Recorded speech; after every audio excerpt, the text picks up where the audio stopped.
British advanced pain clinic నొప్పి మాయం surgery దూరం ఫర్ అపాయింట్మెంట్స్ 9155515563.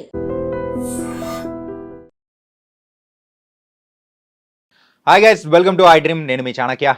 పుష్ప గురించి రికార్డులు ఎక్కడ పడితే అక్కడ, ఎక్కడికి వెళ్ళినా బ్రేక్స్ పడుతూనే ఉన్నాయి. మొన్న పాట్నాలో ఎలాంటి బ్రేక్ చూసాము కదా. మరి ఎంతోమంది ప్రేక్షకులు వచ్చారు. అలాగే చెన్నైకి వెళ్ళిన తర్వాత కూడా ప్రేక్షకులు తండోపతండాలుగా వచ్చారు. కానీ చెన్నైలో జరిగిన ఈవెంట్లో మాత్రం ఒక కాంట్రవర్సీ లేవనెత్తింది. అది ఎవరో కాదు, మరి మ్యూజిక్ సెన్సేషన్, మ్యూజిక్ డైరెక్టర్ అయిన డిఎస్పి.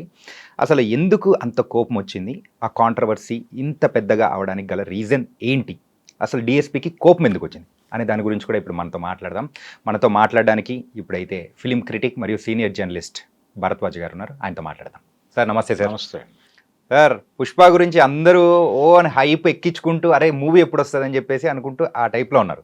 కానీ మొన్న చెన్నైలో జరిగిన ఈవెంట్లో కానీ అందుకు మ్యూజిక్ డైరెక్టర్గా వర్క్ చేసిన డిఎస్పి మాత్రం కొంచెం అంటే కోపంగా రొసరొసలవుతూ మరి యలమంచిలి రవి గారి మీద కోప్పడ్డారు. ఏంటి దానికి కారణం ఏంటి? ఇండస్ట్రీ మొత్తం అదే ఇప్పుడు టాక్ నడుస్తోంది. అంటే ఈ నేపథ్యంలో గతంలో దేవిశ్రీతో చేయించుకుని విడాకులు ఇచ్చినటువంటి డైరెక్టర్ల చిట్టా బయటకు తీసి మాట్లాడుకుంటున్నారు. యా, అంటే త్రివిక్రమ్ శ్రీనివాస్ మొదట్లో దేవిశ్రీతో కొనసాగాడు, తర్వాత ఆయన వేరే మ్యూజిక్ డైరెక్టర్ షిఫ్ట్ అయిపోయాడు. అలాగే బోయపాటి తను దేవిశ్రీతో కొనసాగి వేరే మ్యూజిక్ డైరెక్టర్కి షిఫ్ట్ అయిపోయాడు. ఇలా వరుసగా ఎంతమంది షిఫ్ట్ అయ్యారు దేవిశ్రీ నుంచి అనేది ఒక లిస్ట్ ప్రిపేర్ చేసి ప్రపంచంలో మాట్లాడుకుంటున్నారు. ఇప్పుడు ఇది ఎందుకు జరిగింది అంటే ఈ సినిమాకి సంబంధించి పర్టికులర్గా ఇప్పుడు సుకుమార్ కూడా అదే బాటలో వెళ్ళబోతున్నాడు అనేది చర్చ. అదే జరగబోతుందేమో అనిపిస్తుంది సార్. అనిపిస్తోంది. కానీ ఆయన నెక్స్ట్ చేయబోతున్న సినిమా రామ్ చరణ్తో. ఆ సినిమాకి సంబంధించి ఆల్రెడీ ఒక ప్రకటన చేశారు. అందులో మ్యూజిక్ డైరెక్టర్గా దేవిశ్రీ పేరే మాట్లాడాడు ఆయన. కాబట్టి ప్రస్తుతానికైతే ఆ డిస్టర్బెన్స్ కనిపించటం లేదు. ఉంటే ఉండొచ్చు కూడా. అంటే ఆయన పుష్ప వేదిక చెన్నైలో మాట్లాడిన సందర్భంలో నాకు కొంచెం టైం ఇచ్చుంటే నేనే చేసేవాడిని అన్నాడు. కానీ వీళ్ళ ప్రెజర్లో వీళ్ళు ఉన్నారు ప్రొడ్యూసర్లు. ఇప్పటికీ ఆ సినిమా చిత్రిక నడుస్తోంది, ఇప్పటికీ దాన్ని చెక్కుతున్నారు.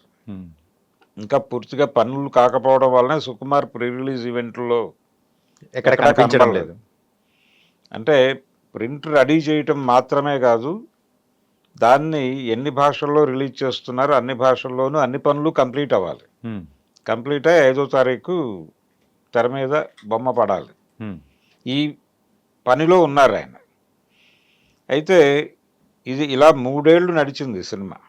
3 years నడకలో హీరో గారు పూర్తిగా ఆ ప్రాజెక్టుకే అంకితమై ఉన్నట్టు, డైరెక్టర్ గారు ఆ ప్రాజెక్టుకే అంకితమై ఉన్నట్టు. కానీ కొంతమంది బయట కమిట్మెంట్స్ ఉంటాయి. అలా దేవిశ్రీ కూడా ఒక కమిట్మెంట్ ఉంది, కంగువ. అది కూడా చిన్న ప్రాజెక్ట్ ఏం కాదు. అది కూడా సూర్య తన్ని తాను పాన్ ఇండియా మార్కెట్లోకి ప్రవేశపెట్టుకోవడం కోసం చేసిన వెంచరే. దానికి ఎక్కువ టైమే కేటాయించాల్సిన అవసరం ఉండొచ్చు, తనకి వచ్చి ఉండొచ్చు. ఆ పని ఈ పని ఇవి రెండు ప్యారలల్గానే నడిచినాయి. పుష్ప 2 అలాగే కంగువ. దీంతో పాటు తను కొన్ని స్టేజ్ షోస్ కమిట్ అయి ఉన్నాడు. ఈ హడావిడిలో అంటే ఇతనికి ఉన్నటువంటి ఇతరేతర పనులలో ఈ పని అవుతుందా అవదా, రిలీజ్ డేట్ దగ్గరకు వచ్చేస్తుంది అనేటువంటి ఆందోళనతో వాళ్ళు 3 మ్యూజిక్ డైరెక్టర్లను ప్రవేశపెట్టారు. ఒక మ్యూజిక్ డైరెక్టర్ అయితే బహిరంగ వేదిక మీద నేను పనిచేసిన మాట వాస్తవమే అని కమిట్ అయ్యాడు ఆయన. డాకు మహారాజ్ మ్యూజిక్ డైరెక్టర్ అయిన తమన్ను ఆ డాస్ మీద చెప్పాడు, నేను పని చేశాను, చాలా పని ఉంది అక్కడ, ఒక భాగం అయితే నాకు ఇచ్చిన పార్ట్ నేను కంప్లీట్ చేసి వచ్చేసానని చెప్పాడు ఆయన. ఆ మిగిలిన భాగాన్ని ఇంకొక 2 మ్యూజిక్ డైరెక్టర్లు కంప్లీట్ చేశారనేది ప్రపంచానికి తెలిసిన విషయం. ఇది పరిస్థితి. సో కొన్ని పెద్ద ప్రాజెక్టులకి ఎక్కువ మంది పనిచేయాల్సి ఉంటుంది. అయితే పాటలన్నీ ఇతనే చేశాడు, బ్యాక్గ్రౌండ్ స్కోర్కి సంబంధించి మాత్రమే. అలాగే బీజిఎం గురించి మాట్లాడుతున్నారు, కానీ ఏ సినిమాలోనైనా బీజిఎం ఒకటే ఉంటుంది. బ్యాక్గ్రౌండ్ స్కోర్ వేరు, బీజిఎం వేరు, రెండింటిని కలిపి మాట్లాడుతున్నారు. సో ఈయన చేసిందే ఉంటుంది, దేవిశ్రీ డిజైన్ చేసిందే. అయితే ఇక్కడ వినిపిస్తున్నది ఏంటంటే కంగువాకు సంబంధించి ఆయన చేసినటువంటి బీజిఎం ఎఫెక్టివ్గా లేదు అని. అందుకని తమన్తో అది కూడా చేయించుంటారు. అందుకని కొంచెం ఎక్కువ హర్ట్ అయ్యాడు ఇతను దేవిశ్రీ అనేది వినిపిస్తున్న మాట.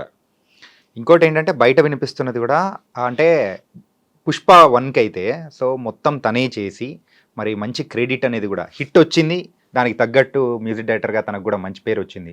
మరి ఆ మూవీ కూడా నేషనల్ లెవెల్లో ఒక పెద్ద హిట్ అయిపోయింది. 2 అంతకు మించిన హైప్ అనేది వచ్చింది. ఇప్పుడు ఇంతమందిని మ్యూజిక్ డైరెక్టర్ని ప్రవేశపెట్టడంతో సో ఆ క్రెడిట్ తనకు కాకుండా మిగతా వాళ్ళతో పంచుకోవాల్సి వస్తుందనే భయంతో కూడా అని ఉండొచ్చు. బాధతో కూడా మాట్లాడాడు ఆయన. అంటే నాకు కొంచెం టైం ఇచ్చుంటే అనేది, అది అన్ని సందర్భాల్లోనూ కుదరకపోవచ్చు. అంటే ఇలాంటి ప్రాజెక్టుల విషయంలో తను కూడా ఇతర పనులు మానుకుని అక్కడ ఉండాల్సిన పరిస్థితి వస్తుంది. అందుకని తను నిలబడలేని పరిస్థితి ఉంది అనేది ఆయన నిర్మాతలు తన మీద చాలా కంప్లైంట్స్ ఉన్నాయి వాళ్ళకి అని అన్నాడు. అక్కడ ప్రేమ ఉంది, కంప్లైంట్స్ ఉన్నాయి, కంప్లైంట్స్ ప్రేమను డామినేట్ చేసినటువంటి ఒక సందర్భం నేను చూశాను అన్నాడు ఆయన. ఎందుకు కంప్లైంట్స్ అంటే వీళ్ళకి కావలసిన టైంలో ఆయన ఇంకో పనిలో ఉండటం, ఓకే, వీళ్ళు అనుకున్న షెడ్యూల్లో ఆయన టైం కేటాయించలేకపోవటం జరిగింది. అక్కడ జరగటం వలన వాళ్ళు భయపడ్డారు. కానీ మీరు భయపడాల్సిన అవసరం లేకుండా నేను ఆ పక్క షెడ్యూల్లో అయినా కానీ వచ్చి చేసుండేవాడిని, నా మీద పూర్తి భరోసాతో మీరు లేకపోవడం వలన నేను చేయలేని పరిస్థితి ఏర్పడింది అనేది ఆయన కంప్లైంట్. వీళ్ళ కంప్లైంట్ ఏంటంటే ఈయన కోసమే కూర్చుంటే రిలీజ్ డేట్ అనౌన్స్ చేసున్నారు వాళ్ళు. ఇప్పటికే ఆగస్టు 15 రిలీజ్ అవ్వాల్సిన సినిమా డిసెంబర్కి వచ్చింది. డిసెంబర్ 6 అనుకున్నారు, 5కి ప్రీపోన్ చేశారు. ఈ ప్రీపోన్ చేయటం కూడా వ్యూహాత్మకమే. అంటే సినిమా రిలీజ్ ఉంటుందా లేదా అన్న టైప్లో బయట రకరకాల రూమర్స్ ప్రచారం అయినాయి. ఒక్కసారి అంత పెద్ద మూవీ పోస్ట్పోన్ అయిపోవడంతో ఇంకోసారి కూడా మూవీ షూటింగ్ కంప్లీట్ కాలేదు, ఇంకా సాంగ్స్ ఏం రిలీజ్ అవ్వట్లేదు, ఏంటంటే పబ్లిసిటీ కూడా ఏం ఎక్కువ చేయట్లేదు అని చెప్పి ఒక నెల క్రితం వరకు ఉన్నప్పుడు అరే ఈసారి కూడా లేదురా బాయ్ అది పోతుంది, సంక్రాంతికి పోతుందా తర్వాత పోతుందా అనుకుంటున్నారు. నెక్స్ట్ ఇయర్ రిలీజ్ ఇప్పుడు లేదు అనే వాతావరణంలో చర్చలు జరిగినాయి. కాబట్టి వాళ్ళు దీని మీద సీరియస్గా ఉన్నారు, సినిమా రిలీజ్ చేసేయాలి అని. అందుకని సుకుమార్ ఆ పనిలో ఉన్నాడు. ఆ పనిలో ఉండగా ఈ బ్యాక్గ్రౌండ్ స్కోర్కు సంబంధించిన డిస్టర్బెన్స్ ఎప్పుడైతే ఈయన వేదిక మీద అలా మాట్లాడాడు, ఏదో జరిగింది వీళ్ళ మధ్య, చిన్న ఘర్షణ ఉంది, ఒక చిన్న కమ్యూనికేషన్ గ్యాప్ ఉంది అనేది అందరికీ తెలిసిన విషయమే. దాన్ని ఎప్పుడైతే ఈయన బహిరంగంగా డాష్ మీద పంచుకున్నాడో జనాలతో, ఇలా పంచుకోవాల్సిన అవసరం ఉందా ఇది అనేది బయట వినిపిస్తున్నటువంటి మాట. ఇది కొత్త ఏం కాదు ఆయనకి. గతంలో కూడా ఒకసారి బోయపాటి నేను చాలా అంటే తను లాక్కొచ్చి పని చేయించుకున్న టోన్లో మాట్లాడాడు ఆయన బోయపాటి. అట్లా ఏం లేదు, నేను ఏ సినిమా చేసినా అలాగే చేస్తాను, నేనే కూర్చున్నాను, నేనే వచ్చాను, నేను వస్తాను, రాను అనేది కరెక్ట్ మాట కాదు అని చెప్పి స్టేజ్ మీదే ఆయన చెప్పిన స్టేట్మెంట్ని కాంట్రడక్ట్ చేస్తూ ఈయన మాట్లాడాడు. ఇద్దరు ఉన్నారు డాన్స్ మీద, ఓకే, లెజెండ్ సినిమాకి. ఆ తర్వాత ఆయన దేవిశ్రీ నుంచి పక్కకి జరిగాడు. ఇలా ప్రతి సందర్భంలోనూ అత్తారింటికి దారేది తర్వాత త్రివిక్రమ్ దారి మార్చాడు. ఇలా ప్రతి డైరెక్టరు, ఈయనతో ట్రావెల్ అయిన ప్రతి డైరెక్టరు దారి మారుస్తున్నాడు. మార్చడానికి ముందు ఒక డిస్టర్బెన్స్ జరుగుతోంది. ఇప్పుడు ఈ సినిమాకి డిస్టర్బెన్స్ జరిగింది, ఇప్పుడు సుకుమార్ కూడా వెళ్ళిపోతే దేవిశ్రీ పరిస్థితి ఏంటి అనేది. రెండోది, కంగువా సినిమా ప్రాపర్ రిజల్ట్ రాలా, అది ఈయనకి ఏ రకంగానూ హెల్ప్ అవ్వలేదు, ఇక్కడ ఇబ్బంది పెట్టింది తప్ప. అందుకని దేవిశ్రీ భవిష్యత్ ఏమిటి అనే దాని మీద చర్చ జరుగుతోంది ఇప్పుడు. అంటే తను ఈ టైంలో, ఈ కష్టకాలంలో అలా బహిరంగ వేదిక మీద అలా గొడవ పడటం కరెక్ట్ కాదు అని. ఇప్పుడు రేపు దానికి ఇంకా ఈవెంట్స్ ఉన్నాయి. చెన్నై ఈవెంట్తోనే అయిపోలేదు, ఈ తర్వాత ఈవెంట్స్లో ఆయన కనిపిస్తాడా లేదా అనేది వినిపిస్తుంది. రేపు అంటే ప్రొడ్యూసర్లు ప్రాజెక్టు దాని ఇంటిగ్రిటీ ఇబ్బంది పడుతుంది కాబట్టి ఆయనతో ఘర్షణ పడే పద్ధతిలో ఆయన మాట్లాడింది కొంచెం కాంట్రవర్సీ అయింది. కానీ దాన్ని కూడా సినిమాకు ఉపయోగపడే పబ్లిసిటీగానే వాళ్ళు భావించవచ్చు. ఓకే, భావించి ఫర్దర్గా ఈ గొడవని పెంచడం ఈ ప్రాజెక్ట్ వరకు. తర్వాత ఏంటనేది వేరే గొడవ. అంటే మైత్రి మూవీ మేకర్స్తో వచ్చేటువంటి తర్వాత సినిమాల్లో దేవిశ్రీ ఉంటాడా లేదా అనేది పక్కన పెట్టేస్తే ఈ ప్రాజెక్ట్ ఇంటిగ్రిటీని ఇబ్బంది పెట్టే ప్రయత్నం వాళ్ళైతే చేయరు. నెక్స్ట్ ఈవెంట్స్లో ఆయనతో మాట్లాడించే ప్రయత్నమే చేస్తారు. అంటే మేమందరం ఒక్కటిగానే ఉన్నాము అనే ఒక ఇండికేషన్ ఇచ్చే ప్రయత్నం అయితే జరుగుతుంది. మిగతా ఈవెంట్స్ అయితే 4-5 ఉన్నాయి కాబట్టి అందులో ఎక్కడో చోట అందులో మాట్లాడిస్తారు. ఓకే, మాట్లాడిస్తారు. ఆల్రెడీ పాటలన్నీ ఆయన చేసినవే. అంటే ఈ ప్రభావం వలన ఇప్పుడు ఆ పాట మీద కూడా ఒక డివైడ్ టాక్ మొదలైంది. ఐటమ్ సాంగ్ సుకుమారు అనగానే న్యాచురల్గా ఒక హైప్ వస్తుంది. అంటే దాని మీద చాలా ఎక్స్పెక్టేషన్స్ ఉంటాయి జనాలకి. అంటే అమలాపురం నుంచి మొదలైంది ఇది. అక్కడి నుంచి దేవిశ్రీ ఉన్నాడు. సో వీళ్ళ కాంబినేషన్లో వస్తున్నటువంటి ఐటమ్ సాంగ్ అనగానే ఒక హై లెవెల్ ఎక్స్పెక్టేషన్. దాన్ని ఈ పాట రీచ్ చేయలేకపోయింది అనేది ఒక మిక్స్డ్ టాక్ అనేది వచ్చింది. కానీ ఇది పూర్తి వాతావరణంలో పాట చూడలేదు ఎవరు. జస్ట్ పాట రిలీజ్ అయింది అంతవరకే. కానీ 2-3 సార్లు వింటే ఇది బాగానే ఉంది. ఈ పాట మరీ అంత పక్కన పెట్టేదగ్గ పద్ధతిలో అయితే లేదు. అందుకని సుకుమార్తో ఇతని ప్రయాణం ఇంకొక సినిమా వరకు కొనసాగే అవకాశం ఉందని నేను అనుకుంటున్నాను. అంటే ఆయన ఆల్రెడీ కమిట్మెంట్ ఇచ్చున్నాడు. రామ్ చరణ్ సినిమాకి అనౌన్స్ చేసున్నాడు. ఈ టైంలో ఈ డిస్టర్బెన్స్ తన సినిమా మీద లేకపోతే తన ప్రాజెక్టు మీద ఉండకపోవచ్చు. గతంలో లాగా ఏ ఈవెంట్లో గొడవ పడితే ఆ తర్వాత ఆ డైరెక్టర్తో ఆయన ట్రావెల్ లేకపోవటం అనే దాని ప్రకారం ఒక లెక్క వేసేస్తున్నారు. సుకుమార్తో కూడా ఫుల్ స్టాప్ అయిపోయింది అని. ఈ ఫుల్ స్టాప్ పడకపోవచ్చు అనేది నా అంచనా. అంటే వాళ్ళ మధ్య ఆ స్నేహం కొనసాగుతుంది అని. అల్లు అర్జున్ కూడా నిజానికి తను వాంటెడ్గా తమన్ని తీసుకొచ్చాడని, తమన్ని తీసుకురావడం వెనకాల అల్లు అర్జున్ని ప్రేరేపించిన వాడు త్రివిక్రమ్ శ్రీనివాస్ అనే కథ కూడా నడిచింది. దానిలో కూడా వాస్తవం లేదు అని చెన్నై ఈవెంట్లోనే చెప్పుకున్నారు వీళ్ళు. ఇలా ఒక్కొక్క పుకారుని పక్క గెంటి ఇంటిగ్రిటీ కాపాడుకునే ప్రయత్నం చేస్తున్నారు. ఈ ప్రయత్నం ఇలా కొనసాగుతుంది. నెక్స్ట్ వెంచర్లో సుకుమార్ పరిస్థితి ఏంటనేది అప్పుడు డిసైడ్ అవుతుంది. దేవిశ్రీకి ఎవరితో గొడవ జరిగినా కానీ అదృష్టం మాత్రం తమనికే దక్కుతుంది సార్. అంటే మధ్యలో రెహమాన్ వచ్చాడు కదా. ఇప్పుడు ఇంతకుముందు బుచ్చిబాబు సినిమాకి కూడా తను పనిచేశాడు కదా. ఆ తర్వాత ఇప్పుడు రెహమాన్ వచ్చాడు రామ్ చరణ్తో చేస్తున్న ప్రాజెక్టుకి. ఇలా రకరకాల ఉదాహరణలతో రకరకాల కథనాలు సర్క్యులేషన్లోకి వచ్చేసినాయి. ఇప్పుడు దేవిశ్రీ ఒక కాంట్రవర్షియల్ క్యారెక్టర్ కింద మారింది. ఈ కాంట్రవర్షియల్ క్యారెక్టరు ఆయన కెరియర్ ఎలా నడుస్తుంది అనేది. రెండోది పాన్ ఇండియా ప్రాజెక్టులే ఉన్నాయి ఇప్పుడు. ఈ పాన్ ఇండియా ప్రాజెక్టులు నిజానికి తమన్ కూడా ఎక్కడా దేవిశ్రీ పేరు మాట్లాడటమో లేకపోతే ఇబ్బందికరమైనటువంటి ప్రకటన చేయటమో చేయలేదు. చాలా గౌరవప్రదంగానే మాట్లాడాడు. తను కూడా చెప్పింది ఇదే, పాన్ ఇండియా ప్రాజెక్టు చాలా భారీ సినిమా ఇది. దీనికి 2-3 పనిచేయటం అనేది పెద్ద వింతైన విచిత్రమైన విషయం కాదు. అంతకు మించి దీన్ని కాంట్రవర్షియల్గా చూడకండి అని చెప్పాడు తను. ఏది డాకు మహారాజ్ ఈవెంట్లోనే. గతంలో కూడా ఇలా ఒక సినిమాకి 2-3 మ్యూజిక్ డైరెక్టర్లు పనిచేసిన చరిత్ర ఉంది మనకి. అంటే పాటలు ఒకళ్ళు చేస్తే బ్యాక్గ్రౌండ్ స్కోర్ ఒకళ్ళు చేసిన సందర్భాలు, కొన్ని సందర్భాల్లో పాటలు చేసినవి కూడా ఉన్నాయి. ఇందిరా సినిమాలో ఆర్పి పట్నాయక్ ఒక పాట చేశాడు. ఓకే. అంటే ఆ టైంలో మణిశర్మ అందుబాటులో లేడు. ఒక పాట పెట్టాలి అని డైరెక్టర్ గారు అనుకున్నాడు అక్కడ. అనుకున్నప్పుడు మ్యూజిక్ డైరెక్టర్ లేడు అనగానే ఆ టైంలో కొంచెం ఎక్కువ హడావిడి చేస్తున్నాడు ఈయన ఆర్పి. అందుకని వెంటనే ఆర్పితో ఒక పాట చేయించుకున్నారు. కులశేఖరే రాశాడు ఆ పాట. ఓకే.